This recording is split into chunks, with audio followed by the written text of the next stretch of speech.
Hello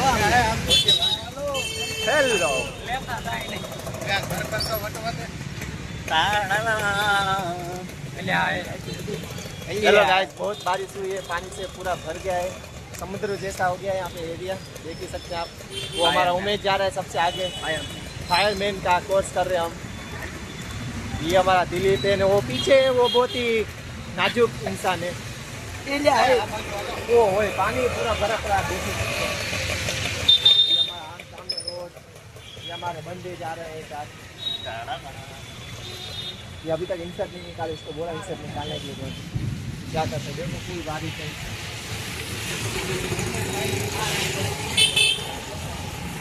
तो उससे क्या बिजली पड़ा है कहीं पे जोरदार, अभी गाजेगा, गुगु करेगा।